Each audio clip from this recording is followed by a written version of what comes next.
Jay, just build on that a little bit for us, please. Sure. Well, I think, John, it actually ties in with the fiscal conversation we're just having. Look, it's all about fiscal. We're in the beginnings of a major policy shift around the world from monetary policy-led markets to fiscal policy-led markets. The fact that the U.S. is not able to agree on a fiscal package in front of an election speaks volumes, especially compared to what we've seen, for example, in Europe just in the last 2 weeks, where France, Germany, and Holland have all expanded and built upon new fiscal packages. The ECB yesterday announced their 2021 GDP forecast for Europe, 5% growth. The U.S. is forecast to be significantly below that. So the U.S. has a governance issue. I think especially the case if President Trump wins a second term, given all that we've seen in his first term. Secondly, a vaccine, which we think is imminent in the next 3 to 6 months, is kryptonite, as I say, for technology, because it does two things. One, it stimulates consumption and demand in the cyclical segments of the market.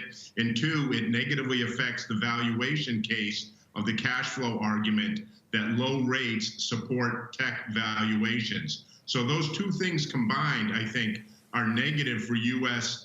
Equity performance relative to the rest of the world. Jay, that's the equity story. Let's just layer on top an extra asset class, foreign exchange. You're negative on the US dollar as well. This is always a relative story, the US dollar versus what? So let's think about the euro. How tolerant do you think other central banks will be of a stronger currency against the US dollar? And how can they stop that from happening, so to speak, given the experience of the ECB in the last couple of days? Well, I think it's going to be tough to stop the experience as we've seen in the past history. But I would look at China and I would look at the renminbi, John, as perhaps an example for what we're going to see down the road. The U.S. sell-off, I think, is reflecting this shift in policy and away from the Fed clearly the leader. The Fed is out of ammunition.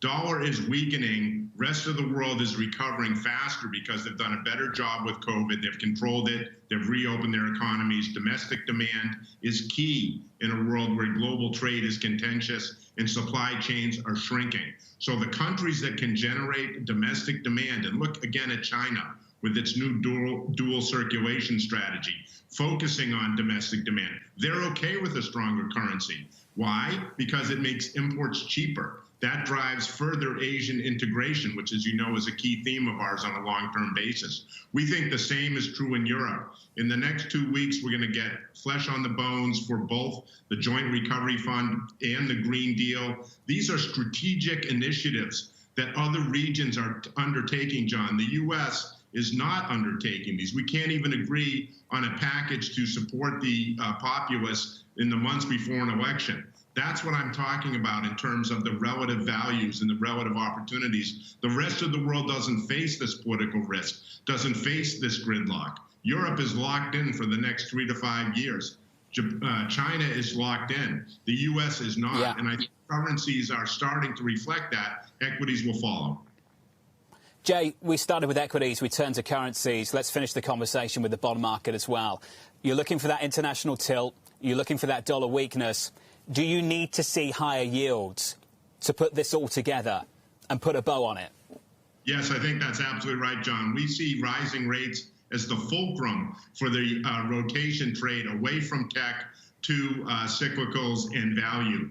We also believe that given that the Fed has pegged the short-term interest rate structure and that we are likely to face a vaccine or benefit from a vaccine, rapid testing, then a vaccine, drive domestic demand, raise the risk of inflation. The long end has to react to all of that, plus huge supply from the massive deficits. And we think we are at the beginnings of a bear market in long-duration sovereign debt, expressed mostly in the United States, but also potentially in Europe. And you know that drives and benefits the banks. The banks are the biggest part of the cyclical value story, and that also hurts tech. And that's why that's why we call it a fulcrum, and that's why we believe the real story of the last 2 weeks is not the tech sell-off. It's the rotation trade that's going on underneath the tech sell-off.